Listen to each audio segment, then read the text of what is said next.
Hey everyone, I just want to give an update on our little thing we've been doing this week on our food drive for the Anchor Food Pantry. If you see, we got our little dry erase board. This is our version of a PowerPoint. I know everybody's been seeing a lot of PowerPoints lately, but we'll go old school. We just write our information down and get right to the point. So far, we've raised $1,525, which is an amazing amount of money considering we started with $25 worth of seed. We've had 49 total donors, plus food donations. These are the locations of where the drop-off is going to be. So if you see this video and you haven't contributed, you can go to any one of these locations between 10 and 2 p.m. tomorrow. They're going to have buses there, and you can drop off your food or some money donations. They like gift cards from Hannaford too, so they'll take those. If you look around, this is what we've got here. It's amazing. It's I cannot say thank you enough for everything you've given. Your money, your food donations, if people were praying for your prayers, but we really have a lot of food here. I believe we'll have almost 24 boxes possibly of food. I think today we had 15 and we were still continuing to shop. As a matter of fact, we're going to continue to shop right up until tomorrow morning. We're going to go out and spend another $300 that we have. That's part of this that we haven't even got to the time to spend the money actually. It's been an amazing week. I'm tired because I get out of work and I have to shop. And it like energizes me to get out to the store and spend money. And what's really been happening is I've been asking God every day for a word and Lord, why are you doing this? Why do you keep giving us money? Why are you sending this money to us? Why what's going on here? And God told me, I prayed before we started this, when I made my first post about this, all I wanted was like $200 to go help out. I mean, we were going to do 25, so we figured if we get 200, we can spend the whole 200. That'd be great. And God told me, he said, this is a funny thing that he told me today in the car. I was praying when I finished shopping after 4 hours at Walmart. If you spent 4 hours at Walmart at this time of this country's history, you need some prayer after you leave that place. Trust me. So God said to me, you could never outspend my send. And the reason he said that is because every day I would go to the store and spend money. And my wife, I would tell her how much I spent, and she would text back and say, well, we just had this much sent.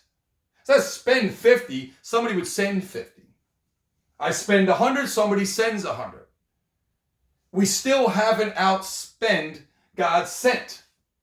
We still have money. We have to go back out tomorrow to spend more money. Even today, people were sending money. People were dropping off money. I got people that have food. Today at work, people were bringing in food.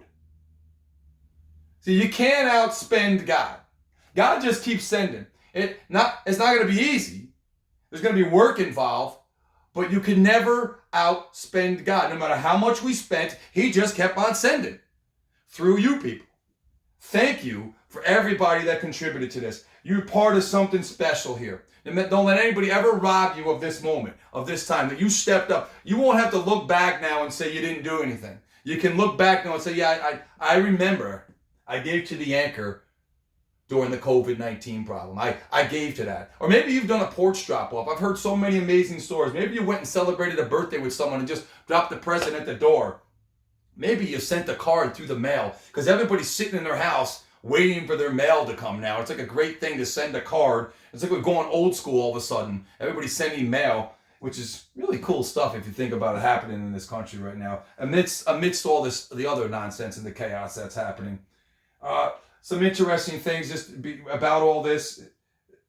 We went to all kinds of stores and we're very limited on some of the stuff we can buy. So every day I got to go to the store to get 4 cans of tuna, 4 cans of chicken. It's like a constant race every day to do this. And by the way, I don't like wearing my mask, but every store I went to forced me to. I couldn't shop without wearing a mask. So if I wanted to protest and not wear a mask, I probably wouldn't have this room full of food right now. I'd be fighting whether I'm worried about a mask or not instead of saying, I got to serve the kingdom. I could worry about that later, but so I literally shopped. I could barely breathe half the time in the store as I'm filling up carts full of food. Just amazing. Thank you for the donations. They keep on coming in. Thank you. If you see this now, you don't have to send us any more money. You can just send it to the food pantry. They're located on Facebook. You can find them. They're on the web. You can find their name on Google and their address. We're pretty much maxed out at this point with this stuff. I know there's other people that have stuff they're going to bring to the pantry. It's a wonderful time. But remember that you could never outspend God's send. It's never going to happen. So in praying, I wanted to do this video. Some people say, why do this? Are you bragging? I'm not bragging on me. Clearly, I've only given $25. So if you look around the room, everybody knows you're not buying this much food. I don't care if you go to the dollar store, you're not going to get this much food for $25. I'm bragging on you people. I'm bragging on God. That God, another thing that's interesting about this, our list of people that we kind of analyzed the list a little bit. My wife was behind the scenes on all this. She's taking in all the money. She's making a spreadsheet. We got all the names just because we want everybody to know we want to be accountable. This is about accountability to people when you take their money. You can see this is the breakdown. Anybody wants to know, we have every receipt for everything that's been bought. Not because we don't think you don't trust us, but it's about being accountable. So we want to be accountable to people. This money didn't come from all believers. A good percentage of this, our biggest donation, came from a non-believer. Amazing. Just ask somebody, told them what we were doing, showed them the video, bam. So this didn't even come from people that we all associate in our regular circles. This came from friends of friends, some of this money. But a seed gets planted in everybody, whether they know it or not. They may not be a believer now, but a seed's been planted because now they participated with believers. And when you're around believers and you're a non-believer, as long as you're shining your light and you're not hiding it under a bushel, because we're not supposed to just hide our light anywhere, as long as you're shining your light and you're around non-believers, unbelievers, they're going to notice. And they'll notice by the deeds you do. Your activities make a difference. If you're a believer and you're not doing anything and you're just sitting back, they're not going to notice that. You're no different than somebody that's not a believer, really. There's plenty of non-believers that are not doing anything. So what makes you any different? You got to get up and put some action into this thing. Faith requires action. You show me a stationary faith, I'll show you a stale faith, and I'll show you a dead faith. You show me a faith with energy, a faith that's up and moving, I'll show you a faith that's alive, a faith that God can get behind and God can use. See, guys, what kind of faith is it that sits back and doesn't move? A faith that doesn't do anything. Real faith, real active faith, especially if you're physically able to do something, gets up and it moves. It's alive, it's living, it's breathing. Right? That's what we participated in here. Everybody that gave money, everybody that sent in food, everybody. I was meeting people in parking lots. I was meeting people at stores. People were driving up to my work to hand me money. People were just wanting to be part of this thing. Whether they believe, don't believe, whatever they thought, there's something in them compelled them to do this. It's right here for you to see. There's plenty of food. And I know there's going to be even more food tomorrow. So I'm just praying today. I was hoping God would give me a word to come on and just tell you a word. I said, God, if you don't give me a word, I don't know if I should do a video. I don't want people thinking I'm bragging.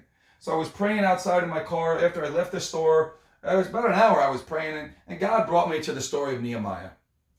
And if you've never read the story of Nehemiah, you should. If you're a believer, you should read the story of Nehemiah. And I'm going to go over it rather quickly. Just bear with me. I know our attention spans are quick now with these 3-second videos and these 30-second videos, and this is going to be a little longer. And I'm probably going to get a little louder because I've been kind of reading this story, and it gets me fired up a little bit. And bear with me as we get to why it's important and how it applies, the application to what we've done.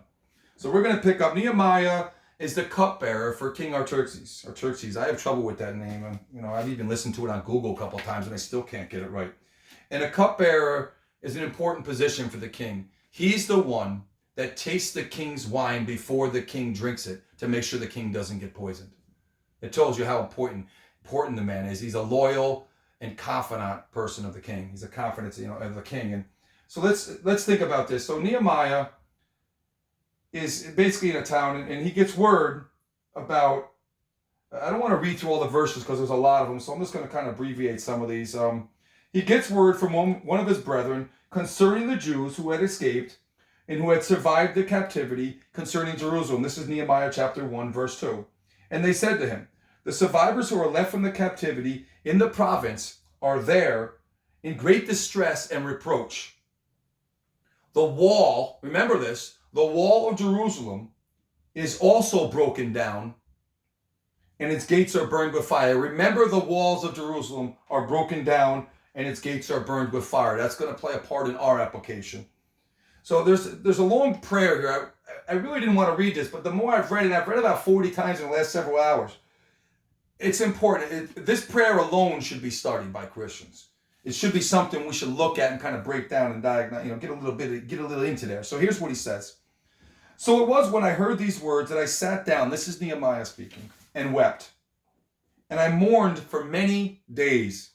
I was fasting and praying before the God of heaven, and I said, and now here's the prayer. Listen, I pray, Lord God of heaven, oh great and awesome God. First, he's acknowledging God in his prayer, how awesome God is. You who keep your covenant and mercy with those who love you and observe your commandments. Let's stop here. Listen to what he says to God. He says, you, God, who keep your covenant and mercy with who? With those who love you, God, and observe your commandments. Who does God keep his covenant with and show mercy to? He keeps it with those who love him and observe his commandments. I didn't say it. It said it right here. God said it right here. Nehemiah says it in his prayer to God. All right? Remember that. Look at that. Please let your ear be attentive and your eyes open, that you may hear the prayer of your servant, which I pray before you now. He's asking God to listen and to see day and night for the children of Israel, your servants. So he's going to God for the Israelites. And confess the sins of the children of Israel, which we have sinned against you, both my father's house and I have sinned. This is verse 6 in chapter 1. So now he's repenting on behalf of the children of Israel and his own father's house. We have acted very corruptly against you, and have not kept the commandments, the statutes, nor the ordinances which you commanded your servant Moses. Remember, I pray the word that you commanded your servant Moses, saying, if you are unfaithful, I will scatter you among the nations, which God had done. But if you return to me, and you keep my commandments and do them, though some of you were cast out to the farthest parts of the heavens, yet I will gather them from there and bring them to the place which I have chosen as a dwelling for my name. God says, if you return to him and you're obedient, you keep his commandments and you do them, he will bring you to a place that he chooses for his dwelling. He will bring you there. It's amazing. This is a prayer. Now these are your servants and your people whom you have redeemed by your great power and by your strong hand. He's speaking of the people who have escaped captivity and survived. He's speaking of them here. O Lord, I pray, please let your ear be attentive to the prayer of your servant, Nehemiah, and to the prayer of your servants who desire to fear your name. They desire to be in awe of you, Lord. We desire to see your power at work. And let your servants prosper this day, I pray, and grant him mercy in the sight of this man, for I was the king's cupbearer. Let's back up. He says, your servant prosper this day, I pray, and grant him who grant your servant, Nehemiah, mercy in the sight of this man, for I was the king's cupbearer. Who's this man? King Artaxerxes. That's who this man is. He's asking God to soften the heart of the king so the king will show him mercy. Because now he's going to go to the king. And this is a really interesting story. Bear with me on it. So now, chapter 2 starts, and Nehemiah is going to the king, and he goes in front of the king, and he took the wine, and he gave it to the king. So basically, he's taken some of the wine, he's drank it, it's good, he hasn't died, there's no poison, he gives it to the king. And he said, this is verse 1, I had never been sad in his presence before. In whose presence? In the king's presence. So the king's never seen Nehemiah sad. Therefore the king said to me, why is your face sad, since you are not sick? The king knows he's not sick, but he can recognize the sadness in his face. This is nothing but sorrow of heart, says the king. Then I became dreadfully afraid and said to the king, may the king live forever. Why should my face not be sad when the city, the place of my father's tombs, lies in waste and its gates are burned with fire? He's speaking of Jerusalem, when he had just heard the message earlier about the gates broken down, the walls, and the fire burning, right? And the king said to me, what do you request? So the king's going to grant his request. And he says, so I prayed to the God of heaven. So we read the prayer. He asks God for mercy in front of the king. Now the king, whose heart has obviously been softened by God, is ready to grant Nehemiah's request. The king said to me, he says, I said to the king, if it pleases the king, verse 5, and if your servant has found favor in your sight, I ask that you send me to Judah, to the city of my father's tombs, that I may rebuild it. So the king said to me, the queen also sitting beside him, doing this in front of the queen's important. How long will your journey be, and when will you return? So it pleased the king to send me, and I set him a time. It goes on. Nehemiah gets real bold here. He's going to do the work of the Lord, so he's going to get bold. He's already got favor, so now that he's got the favor, he's going to ask for some more things. Furthermore, I said to the king, if it pleases the king, let letters be given to me for the governors of the region beyond the river, that they must permit me to pass through till I come to Judah. And a letter to Asaph, the keeper of the king's forest. This is bold. That he must give me timber to make beams for the gates of the citadel, which pertains to the temple for the city wall and for the house that I will occupy. And the king granted them to me according to the good hand of my God upon me. Think of that. He's going to get timber from the king's forest to rebuild the walls because God has granted him favor with the king. Then it goes on. It talks about his arrival into Jerusalem through verse 9 to 11. So he gets to Jerusalem and was there 3 days. And now it's in the evening. He's going to inspect the walls. We're going to skip ahead a little bit. We're going to go to verse 12. I arose in the night, I and a few men with me. I told no one what my God had put in my heart to do at Jerusalem, nor was there any animal with me except the one on which I rode. And I went out by night through the valley gate to the serpent wall and the refuse gate, and viewed the walls of Jerusalem, which were broken down, and its gates were burned with fire. Then I went on to the fountain gate and to the king's pool, but there was no room for the animal that was under me to pass because of the wreckage. So I went up in the night by the valley and viewed the wall. Then I turned back and entered by the valley gate and so returned. Listen, and the officials did not know where I'd gone or what I had done. I had not yet told the Jews, the priests, the nobles, the officials, or the others who did the work. No one knows at this point what God has put in his heart. Now he's going to tell them. Verse 17, chapter 2. Then I said to them, you see the distress that we are in? How Jerusalem lies in waste, and its gates are burned with fire? Come, and let us build the wall of Jerusalem, that we may no longer be a reproach. And I told them of the hand of my God which had been good upon me, and also of the king's word that he had spoken to me. So they said, let us rise up and build. Then they set their hands to do this good work. They set their hands to do this good work. He encouraged them. They rose up to do the work. That's us. That's what we've done. We've rose up to do some work. This is the application here for us. This is a proper and a right application of these scriptures. We rose up to do the work. Now we're going to go on to the real good stuff for us. Why this is so good. We're not going to miss anything here. God is showing us some stuff. We're going to pay attention now. It goes on, and we have the record of the builders next. That's us. The record of us, the 49 donors. That's our record. That's how it's going to apply. Then I'm going to really chop up some of these names because I don't know how to pronounce any of them, so I'm just going to be honest about it right from the start. Then Elisab, the high priest, rose up with his brethren, the priest, and built the sheep gate. They consecrated it and hung its doors. They built as far as the Tower of the 100 and consecrated, then as far as the Tower of the Hanel.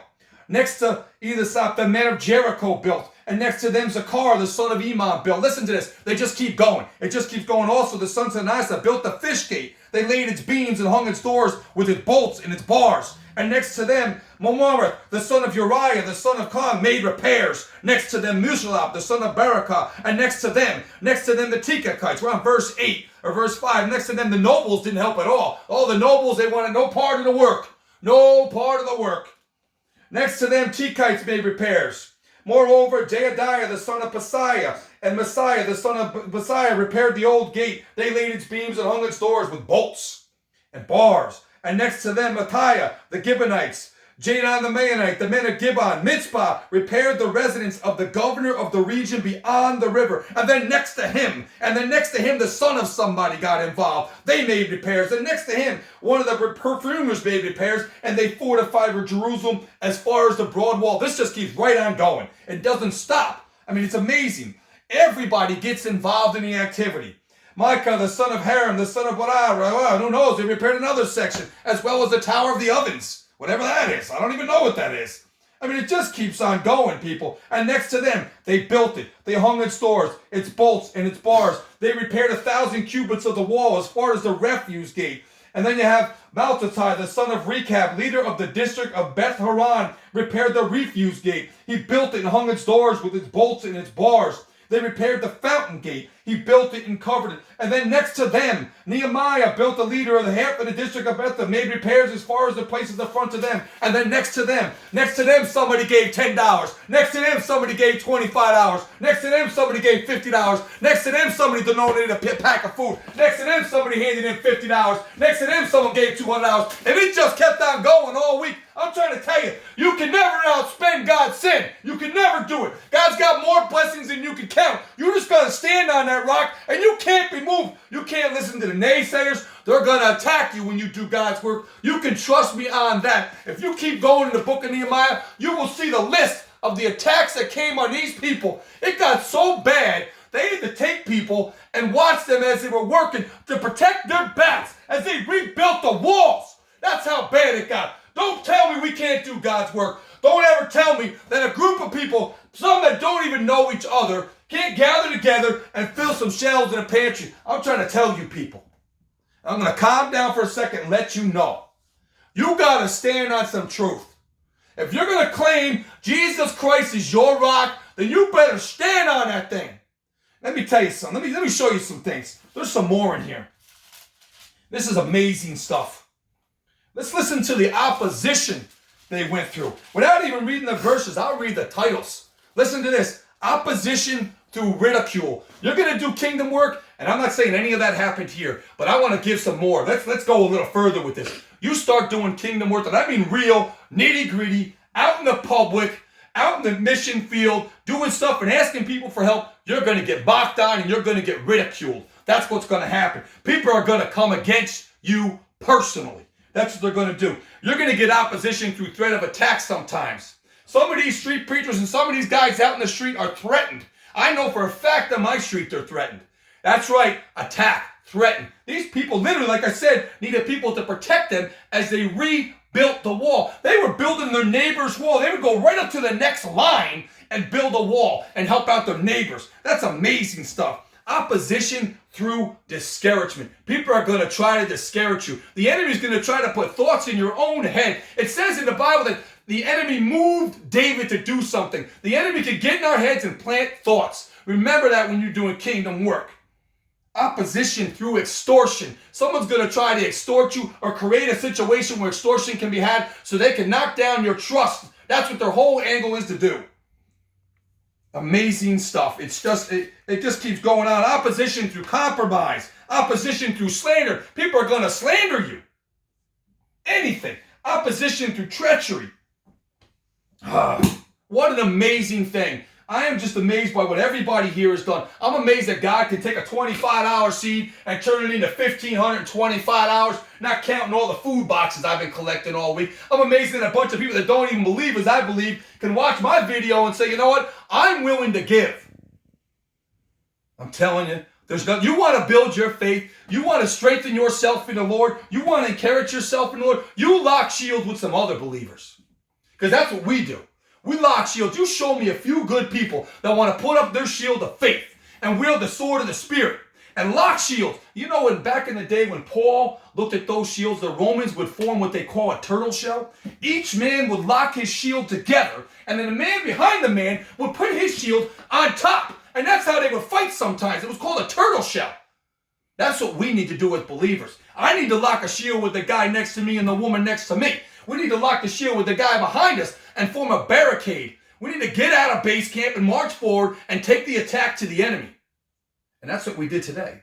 Just in a little old way this week, we just did our little part. We planted our little seed. I've been praying for everybody all week. I had my wife text me the list of names. I've been praying for provision and protection for everybody that has donated to this week. And that's how I'm going to end today. I'm going to end in a prayer. And I just want to say, Lord, I thank you for everybody that gave money, everybody that gave food, everybody that's offered help. I thank you for using us in just a small way to serve the kingdom. That you could get us up out of our seats, Lord.